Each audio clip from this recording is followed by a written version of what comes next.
Hey there, Stacy here. Welcome to my channel. In today's episode of Stacy Links Presents, I'm going to talk to you about tucking. Stick around.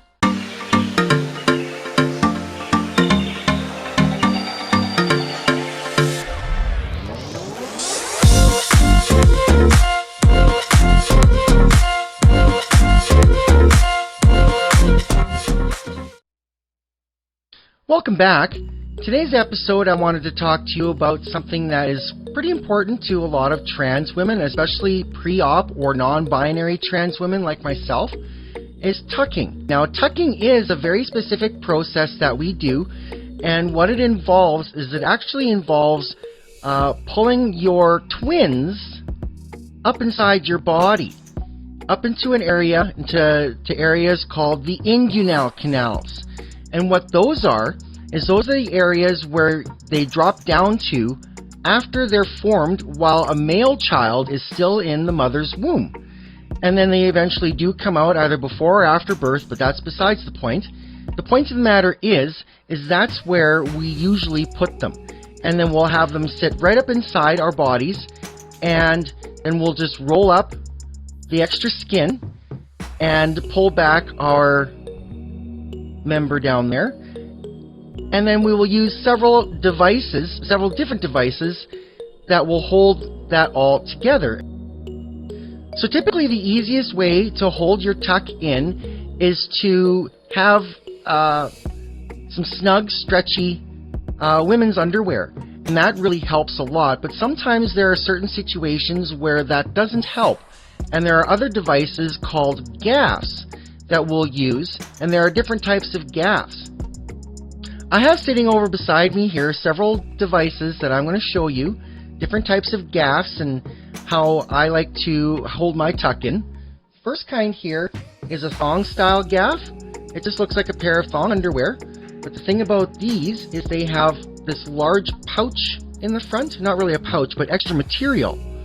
And what that does is it gives you the extra hold to hold everything in there for you, and then you don't have to worry about, you can move around, you can go jogging, you can run, you can crouch down or whatever, and you won't have any problems with it sliding around. Now sometimes they do tend to slide down a little bit, and that's pretty normal. It's just trying to avoid them from actually coming right out when you don't want them to. Another kind of gaff device that I wanted to show you is a little bit more of a form style. This one here actually looks like a full pair of underwear, but as you can see, it has this shape in the front. And with that, you can have the shape look just like a camel toe. And I really like this one here. Sometimes I'll just wear something underneath it to help, because these bumps here, there's nothing else on the inside here, so this is just pretty open. So with something like this, I definitely like to try to be tucked with something already and then use this for just the look on the outside. And one other type of gaff I want to talk to you about today is actually more of a specialized one. It is similar to these ones, except that it is made of silicone. Now, unfortunately, I can't actually show the device for you because it is very realistic looking. It actually has the effect of making it look like I have a vagina. And it's got the actual shape and everything, and it's set up in such a way so that I can wear it and still use the bathroom at the same time. So it's a really great device. The only issue I have with that is it's really stretchy, and sometimes it doesn't hold your tuck in properly. So there's other methods that I've been checking out to even go along with that definitely help a lot more. Alright, so in certain situations, sometimes a trans person will want to have a really secure tuck that will stay in for a long period of time, and they don't have to worry about it by going to the bathroom or anything like that. So what I like to do is I would like to tuck with tape, and not just any kind of tape either. It's a specific type of tape I have right here. This is like a fabric tape. This is actually meant more to be used as a strapless bra, but this is very good to use on skin types, and It sticks really, really well.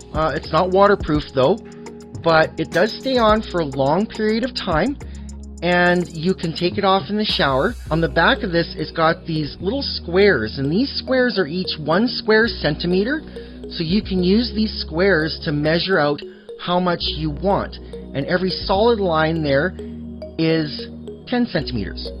So then usually what I'll do, when I go to do my tape tuck, I will actually use gauze, a little gauze pad over the sensitive part down there.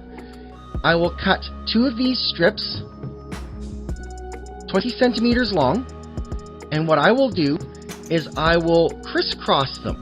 I'll start up in the front, and I'll start peeling the back off here, and then I'll start up at the top in the front, and with the gauze pad over my skin area there, I will slowly stretch it down and then crisscross it over top of the gauze pad. And then with the other strip, I'll just go the other way. Start up like this, crisscross it over, and then in the back, I will lay it down so it goes just on the inside of my bum cheeks, so it kind of hides it a bit.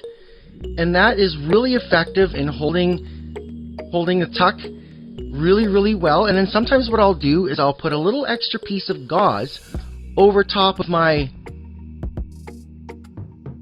phallus, and then I will tape that down with the end of it sticking out so I can still use the bathroom and not have to worry about taking tape off to do that.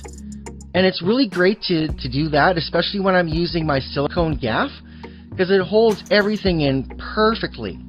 So just as a last mention here, I wanted to show you another device that I've been using to help with holding in my tuck. And now this is an occasional use device. It's not something I would use every single day, and it's not something I'm going to talk about in detail in this video. I have the unclockable tuck kit right here, and I've been trying this out, and the beauty of this is that it is waterproof. But in 2 weeks' time, I will talk about this in more detail. I will do a demonstration, and I will talk about the pros and cons of this device, how well it works, what I like about it, and what I don't like about it. So make sure you stay tuned for that. Thanks for watching my video. If you like this video, be sure to click the thumbs up button down below. If you're new to this channel and you like the content, make sure you subscribe down below to show support for the channel. I'll see you next time. Bye! So be sure to follow me on social media, on Instagram at stacy.links, on Facebook at thestacylinks, and now on Twitter at stacylinks79. I post pictures of my fashion, makeup, and jewelry, and the ins and outs of what's going on with my vlog. And make sure you watch for my next episode next week, where I will talk about the progression of my social transition. We'll see you then.